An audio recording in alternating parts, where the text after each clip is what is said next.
ஆன்மீக நண்பர்கள் அனைவருக்கும் வணக்கம். ஹோம் ஸ்ரீ மகா பெரியவா திருவடிகள் சரணம். நாம் இன்னைக்கு இந்த வீடியோவில் என்ன பார்க்க போகிறோம் அப்படின்னா, தை அமாவாசை 2024 எப்போது, எந்த நேரத்தில் தர்ப்பணம் கொடுத்தால் முன்னோர்களின் ஆசை கிடைக்கும், அது தெரிஞ்சுக்கிறதுக்கு முன்னாடி இது வரைக்கும் நம்ம சேனலை சப்ஸ்கிரைப் பண்ணாதவங்க சப்ஸ்கிரைப் பண்ணிக்கோங்க. இந்த வீடியோ பிடிச்சிருந்துச்சா ஒரு லைக்கும் கொடுங்க. வாங்க இப்போ நம்ம வீடியோக்குள்ளே போகலாம். வாழ்க்கையில் உள்ள இருள் அனைத்தையும் நீக்கி ஒளிமயமான வாழ்க்கையை தரக்கூடிய சிறப்புமிக்க புனிதமான நாள் தை அமாவாசை.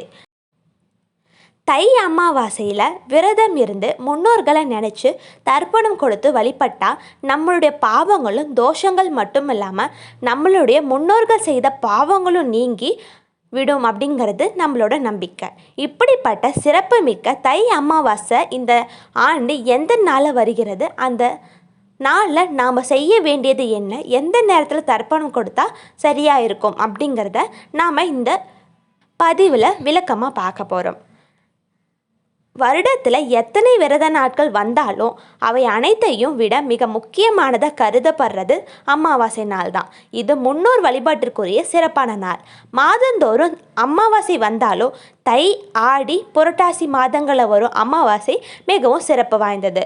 வருடத்தில் அனைத்து அமாவாசைகளிலும் விரதம் இருக்க முடியாதவங்க இந்த 3 அமாவாசைகளில் தவறாமல் விரதம் இருந்து தர்ப்பணம் கொடுத்து முன்னோர்களை நினச்சி வழிபட வேண்டும்.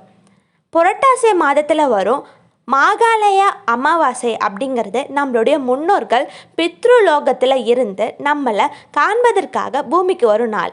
அப்படி பூமிக்கு வருபவங்க தை மாதம் வரை நம்மளோட இருந்து நம்மளோட பூஜைகளை ஏற்று நமக்கு ஆசீர் வழங்குவாங்க. தை மாதத்தில் ஒரு அமாவாசை அன்று நம்மளுடைய முன்னோர்களை நமக்கு ஆசி வழங்கிவிட்டு மீண்டும் பித்ருலோகத்திற்கு திரும்பி செல்லக்கூடிய நாள். இந்த நாளில் விரதம் இருந்து முன்னோரை வழிபட்டால் பித்ரு தோஷம், முன்னோர்களோட சாபம் உள்ளிட்டவை நீங்கும் அப்படிங்கிறது ஐதீகம்.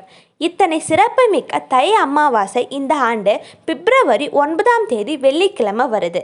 காலையில் 7:53 மணிலேருந்து பிப்ரவரி 10 4:34 மணி வரைக்கும் அமாவாசை திதி இருக்குது. அதனால் அமாவாசை தர்ப்பணம் கொடுக்குறவங்க காலை 8 மணிக்கு அப்புறம் கொடுக்கறது சிறப்பானது. பிப்ரவரி 9 வெள்ளிக்கிழமை அப்படிங்கிறதுனால அன்னைக்கு காலையில் 10:30 மணிலேருந்து 12 மணி வரைக்கும் ராகு காலம். இந்த நேரத்தை தவிர்த்துவிட்டு அதே சமயம் உச்சி பொழுதுக்கு முன்பாக தர்ப்பணம் கொடுத்து படையல் போட்டு விடுங்க. திதி கொடுக்க நல்ல நேரமாக காலை 9:30 மணிலேருந்து 10:30 மணி வரையில் இருக்க நேரம் குறிக்கப்பட்டிருக்கு. தை அமாவாசை அன்னைக்கு புனித நதிகள், குளங்கள், கடல்கள் ஆகியவற்றில் புனித நீராடுவது பல ஜென்ம பாவங்களை போக்கும். வீட்டில் தர்ப்பணம் கொடுக்கறத விட ஆறு, கடல், குளம் போன்ற நீர்நிலைகள் தர்ப்பணம் கொடுக்கறது மிகவும் சிறப்பானது. அப்படி தர்ப்பணம் கொடுத்த முடியாதவங்க வீட்டிலேயே முன்னோர்களை நினச்சி எள்ளு தண்ணீரை இறைந்து சூரிய பகவானை வழிபடணும். பகல் வேளையில் நம்முடைய முன்னோர்களுக்கு படையலிட்டு காகத்திற்கு சாப்பாடு போடணும். யாராவது 2 பேருக்கு சாப்பாடு போடுவது, ஏழைக்கு தானம் வழங்குவது நம்மளுடைய முன்னோர்களோட மனம் குளிரும். நம்மளுடைய குடும்பமும் சந்ததிகளும் சிறக்க ஆசீர் வழங்குவாங்க. மாலையில் அருகில் உள்ள சிவன் கோயிலுக்கு போய் நம்மளுடைய முன்னோர்களை நினச்சி விளக்கேற்றி வழிபடணும். இதனால் நம்மளுடைய முன்னோர்கள் நற்கதி கிடைக்கும் அப்படிங்கிறது ஐதீகம்.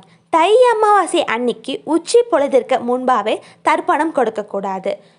முன்னோர்களுக்கு தர்ப்பணம் கொடுக்க வழிபட்ட பிறகே வீட்டில் விளக்கேற்றி வழக்கமாக தெய்வ வழிபாட்டை மேற்கொள்ளணும்.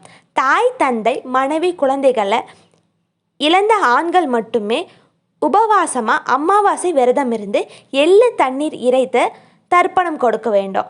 பெண்கள் படையல் போட்டு அன்னதானம் வழங்கினால் மட்டும் முன்னோர்கள் வழிபாட்டை மேற்கொள்ளணும். கணவனை இழந்த பெண்கள் அமாவாசை அன்னைக்கு சாப்பிடாமல் விரதம் இருந்து எள்ளு தண்ணீர் இறைத்து தர்ப்பணம் கொடுக்கலாம். ஹரஹர சங்கர ஜெய ஜெய சங்கர, ஹரஹர சங்கர ஜெய ஜெய சங்கர. அனைவருக்கும் நன்றி.